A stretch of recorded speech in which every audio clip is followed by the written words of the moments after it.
And welcome to session 31, Nanoparticles Specific Applications. I'm Michael Heemberg. I will be your chairman for the session. This is kind of a diverse range of topics. Going to cover magnetic nanoparticles, cell-specific targeting to myofibroblasts, nanomedicines for infectious diseases, and mucoadhesive thiochitosan-coated liposomes for oral administration. So I would like to ask the first speaker, Quentin, who is the Chief Technology Officer of Endomagnetics in Cambridge, UK, to come and start the session.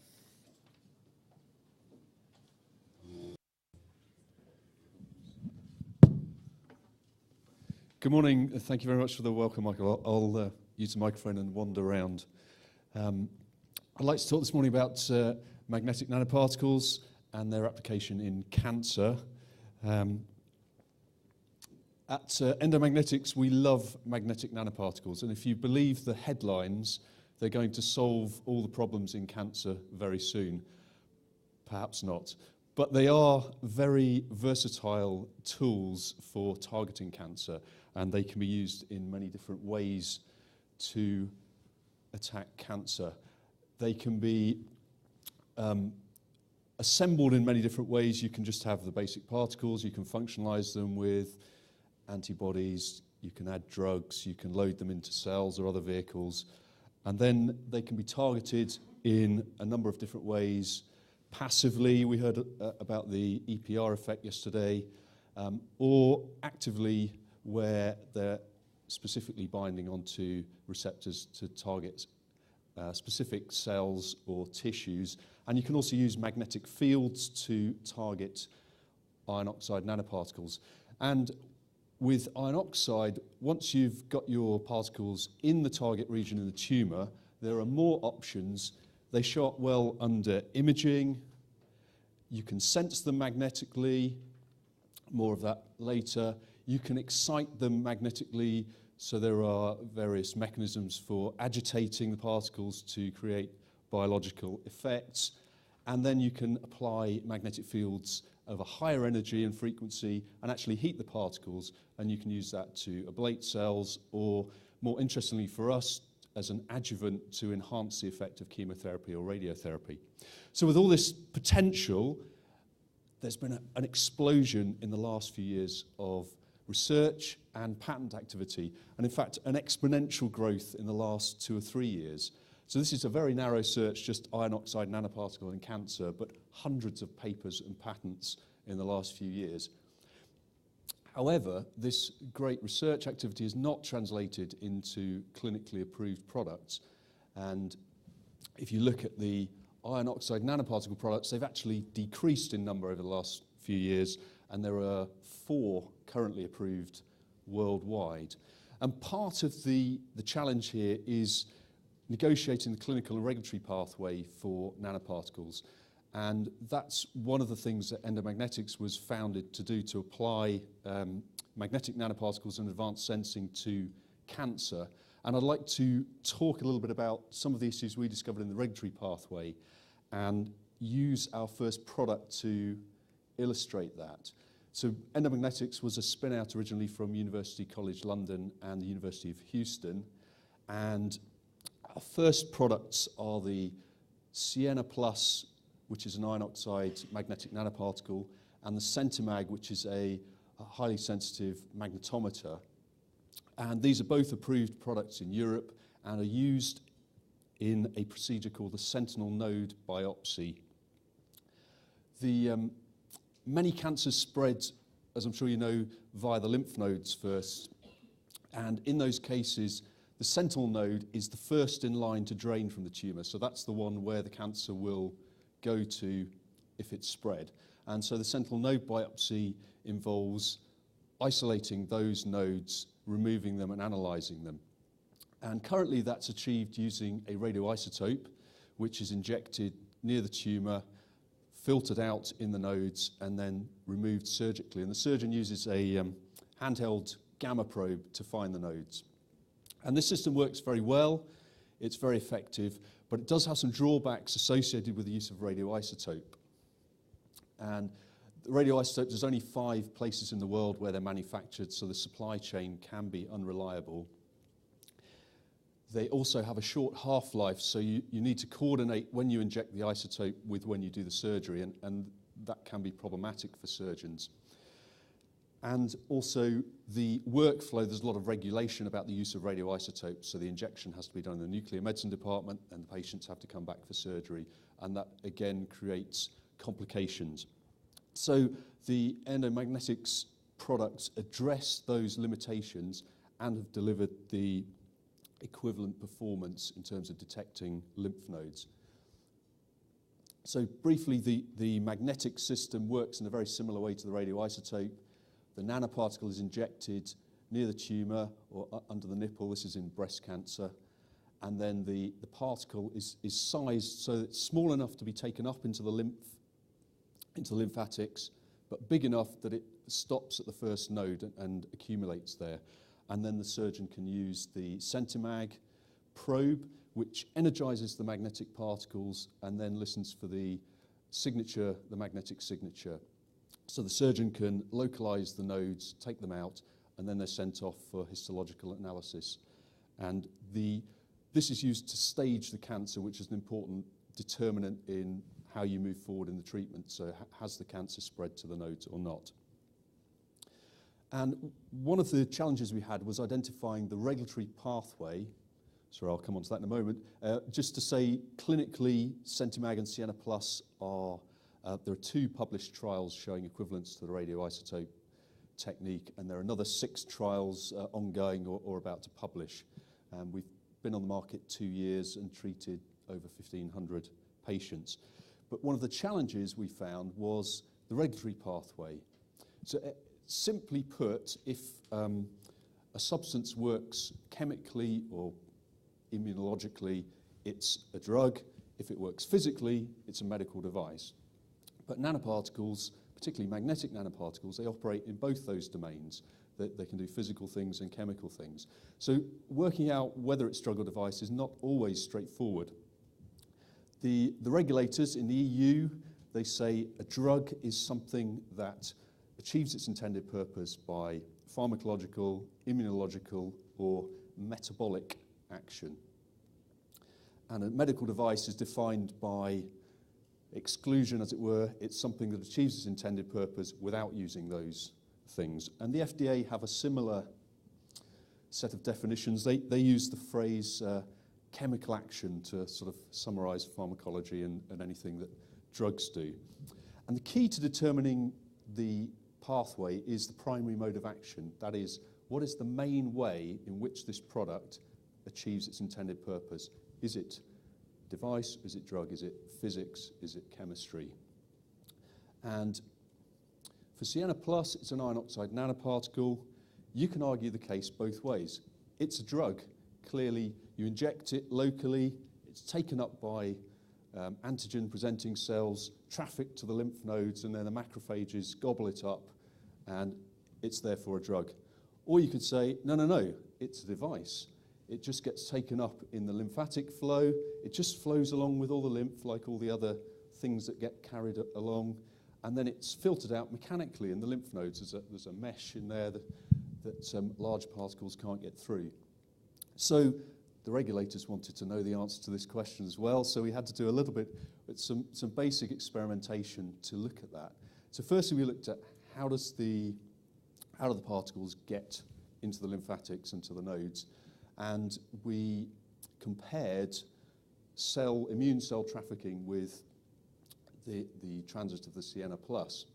So we did Tritzi painting, which is you have a fluorescent labeled irritant, paint that on the skin, and then the dendritic cells pick up the fluorescent particles and carry them to the lymph nodes. And we did that in parallel with injecting Sienna in an immune-competent mouse model. And what we saw was that after only 10 minutes, the first time point, the Sienna Plus is seen in the draining node.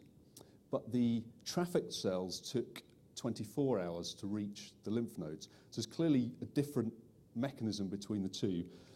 And the carboxydextran, which is the coating on the sienna, which we labelled in green, is seen in the sinuses of the lymph nodes, so the areas, the superficial areas, and then moving into the cortical sinuses, whereas the trafficked dendritic cells were seen in different areas in the T cell zones. And the Sienna Plus was primarily associated with the lymphatic endothelial structures. So putting that all together, it suggests that the mechanism for Sienna reaching the nodes is not dendritic cell trafficking.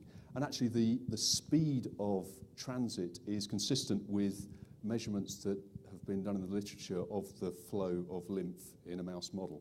So we'd say the Sienna's not reaching the nodes chemically or immunologically. It seems to be a physical mechanism. What about how it's retained in the nodes? And the prime candidate there is macrophages. They're likely to be what grab, endocytose the particles when they reach the lymph nodes. So we did an experiment where we took one group of mice and depleted the macrophages using a clodronate liposome, which the macrophages take up and then they're killed, and compared that with another group where we didn't do that. And the results were interesting. Again, we saw Sienna Plus at the nodes in both groups within 10 minutes, and it remained there over the 24 hours we were looking at. And again, it was located in the sinuses of the nodes, primarily associated again with the endothelial structures. So the kinetics appeared to be unchanged whether or not the macrophages are there, which again suggests that certainly macrophages are not the primary method of retention. I think we would be confident that over time the macrophages will be involved in metabolizing the particles. But at the time frame where we're achieving the primary mode of action, which is of interest from a regulatory point of view, macrophages don't appear to be involved. So we've got another physical mechanism here. So what we can say, the primary mode of action for Sienna Plus is a device. It's physical and mechanical uptake and retention. It's not a drug. And this gives you the interesting situation that there is the same substance or very similar substance is approved both as a drug and a device. So for example, one of the other 3 approved nanoparticle, iron oxide nanoparticles is ferraheme, which is delivered intravenously for iron deficiency anemia. It's clearly a drug because it's metabolized to make the iron available. But it's a very similar particle to Sienna Plus.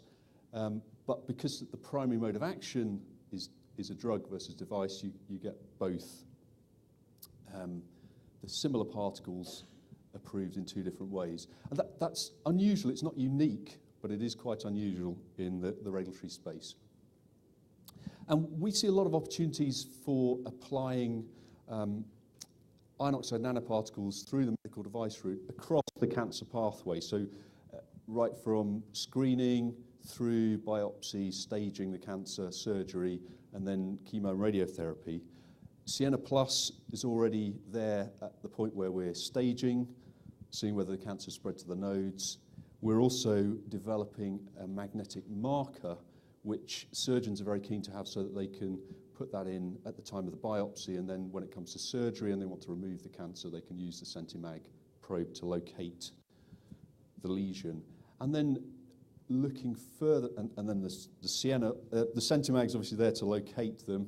Looking further ahead, we see an opportunity for using the same particles to provide adjuvant hypothermia, so heating of the target area to enhance the effect of chemo or radiotherapy. And there's a lot of good literature in that area, but again, not many products out there. There's one company, Magforce, who have a product and they're developing that area. And the stop press yesterday is that we announced the acquisition of a technology from Actium Biosystems in the US, and they have a magnetic hypothermia system which they've developed to the point of preclinical testing in non-muscle invasive bladder cancer. So this is the future for us. We see iron oxide nanoparticles that they aren't going to solve all cancer's problems next month, but we do see a really promising future for applying them both in the diagnostic and in the therapeutic space. And we see that using the medical device regulatory pathway enables us to deliver those therapies sooner than the drug pathway. So we see a promising future for nanoparticles in that, using the medical device pathway. So thank you very much. And are we having questions now, Michael? Yeah, we have agreed within the session speakers, we have agreed that we are going to take a few questions immediately after each talk. It's not like in the program. So please, you have any questions for Quentin? Thank you, very interesting. To speculate on the last point that you made about the hyperthermia, on a 60 nanometer particle, the amount of energy that you produce is quite high compared to, have you any data on the specific absorption? We do have some data. I'm not able to share it at the moment. Actually, the 60 nanometers is a hydrodynamic diameter, so the core is smaller than that. The next one is, the investigation of the surface of the coating is very interesting, because I presume this is going to be what is driving your preferential mode of action. Can you speculate on that? Yes. Compared to ferrahim? Yeah. Well, yes, ferrahim has a different coating, and I'm sure their coating is suited to their primary mode of action. Our coating is hydrophilic, and so in effect it's unreactive, or that's what we see in that early period while it's going to the lymph nodes. So you could say it's a stealth particle, but at what point is it stealth versus it just doesn't react? So the coating is definitely important, yes. Yeah. More questions? Hi. Okay, it works. I have a question about the targeting specificity of your nanoparticle. So in case if you don't have any targeting peptides or antibodies or whatever, how do you know that it is targeting the location, the targeting tissue? Yeah, good question. I didn't mention targeting. The session's all about targeting. It's a sort of passive targeting, really. So if you deliver the particle locally into the interstitial tissue, there's a continuous flow there. There's the capillaries delivering plasma and then taking it up again. And then there's the lymph flow, which is about 10%, I think, of the fluid is going up into the lymph. So depending on particle size, if your particles are in the right region, they'll get taken up into the lymphatic flow. So, or at least a portion of them will do. So it's passive, and it's a bit like water draining down the plug hole. We're just putting the particles in and letting them follow the lymphatic channels to the node. Also, the temperature during hypothermia, what is the temperature that you reach with your nanoparticle? Wouldn't that temperature be toxic to other surrounding normal tissue if it exceeds, for example, 46 degrees? Yeah, that's a very good question. And the challenge with hypothermia, and the reason there aren't lots of products flooding the market, is that you need to get the temperature right in the target area and not create collateral damage. And the temperature we would be targeting is 42 degrees or thereabouts, which is where you increase the therapeutic effect of chemotherapy and radiotherapy via various mechanisms that are going on in the cells, but you're not causing damage to healthy cells. So we wouldn't be looking to kill the cells via the heat, but just to enhance the effect of other mechanisms. So at the moment, your approach is limited to the local tumor where you can have access, and not the other tumors where you can't? Yes. Well, the first application is in the bladder, so it's nicely contained. You can introduce a solution of the nanoparticles, heat the bladder consistently and carefully, and then you can enhance the effect of a chemotherapy in the bladder. Thank you. Would you expect then to achieve something better if you incorporate your particle in some delivery system? So if you would use liposomes filled with your ionophore nanobodies for targeting? For the lymph nodes? Possibly, yes. I mean, there's a radioisotope product which launched recently where they have supposedly targeting of mannose binding receptors, and they say they get enhanced uptake in the lymph nodes. I think it's a sort of question of good enough. I think the uptake we're seeing is good enough. If we add in a binding receptor, that's a whole nother development, and we maybe wouldn't see a huge increase in the uptake. Interestingly, we have explored different formulations, and the formulation of the injection does have an influence, particularly the tonicity. So that's got us increased uptake without needing to look at specific targeting. Thank you for the very nice overview, but I may have missed it, but what was the smallest particle size that you offer this in? The smallest? In nanometers, yes. The smallest particle size. So our particles are in the range around 60 nanometers. 60? Yes. Do you... Hydrodynamically. Yeah. Yes. Do you feel you see deep tumor penetration with such a large nanoparticle? So the application I was showing initially is just reaching the lymph nodes. So okay. You don't go to you don't pass the target to tumors. Well, the hypothermia that will do, and in bladder cancer it seems to be effective. Okay. In my next question, what do you have? What stealth surfaces do you have? Do you have stealth chemistry surfaces? Not active stealth. No, it's a carboxydextran coating on the particles, so it's hydrophilic. It's relatively unreactive, and it's biocompatible. But whether you call that stealth, I don't think I'd go that far. Thank you. Okay. If there are no more questions, let's move. Thank you very much.